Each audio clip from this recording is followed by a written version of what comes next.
China and India, 30 years ago, both were underdeveloped nations, struggling with poverty and slow growth. Their economies were primarily agrarian, and both faced significant challenges in terms of infrastructure, healthcare, and education. The majority of their populations lived in rural areas, and urban centers were underdeveloped and lacked modern amenities. Fast forward to today, and China's a global superpower, while India is still playing catch-up. The transformation in China is evident in its towering skyscrapers, advanced public transportation systems, and bustling urban centers. In contrast, while India has made significant strides, its progress is more uneven, with pockets of rapid development amidst widespread challenges. So, what happened? Why did China's growth explode while India's progress lagged behind? The answer lies in a combination of political decisions, economic strategies, and infrastructural investments that each country made over the past few decades. Let's start with their political systems.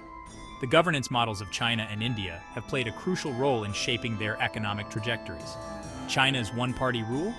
It allowed for quick decisions, no elections, no opposition, just action. This centralized control enabled the Chinese government to implement long-term plans without the disruptions of electoral politics. Policies could be enacted swiftly, and large-scale projects could be undertaken without significant delays. India, on the other hand, is the world's largest democracy. Its political landscape is vibrant and diverse, with multiple parties representing a wide range of interests and ideologies. While that's great for freedom, it also means slower decision-making, constant political debates, and elections every few years. The democratic process, while essential for representation and accountability, often leads to policy paralysis and delays in implementation. And that brings us to the economy. The economic strategies adopted by China and India have been markedly different, leading to divergent outcomes. China went all in on manufacturing. The country focused on building a robust industrial base, which became the backbone of its economic growth. They created special economic zones, attracted foreign companies, and became the world's factory. These zones offered tax incentives, streamlined regulations, and world-class infrastructure, making China an attractive destination for global manufacturers. India? Well, India focused on services, especially IT, which helped, but it didn't create as many jobs or exports. The IT sector, while lucrative, primarily benefited the educated urban middle class and did not have the same widespread impact as manufacturing. But here's where China really pulled ahead: infrastructure. The scale and speed of China's infrastructural development have been nothing short of remarkable.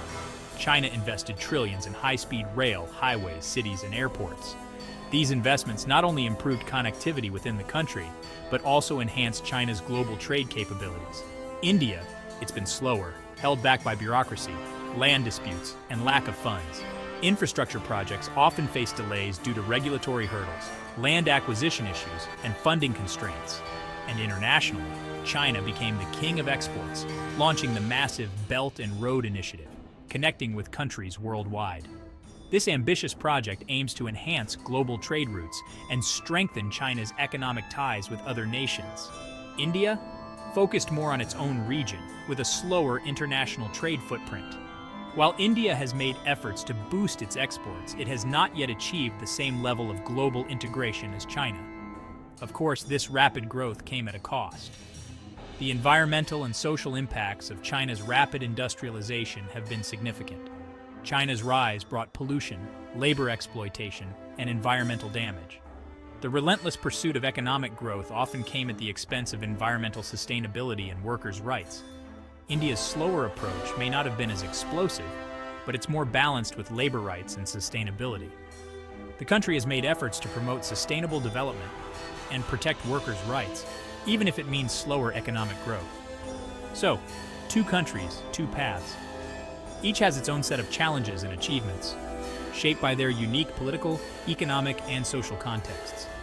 China sprinted ahead with manufacturing and state-driven capitalism.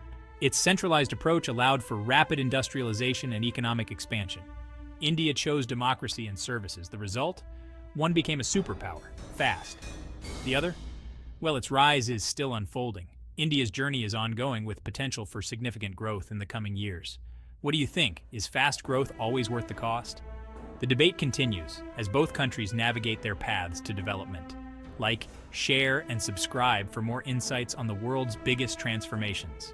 Stay tuned as we explore more stories of global change and development.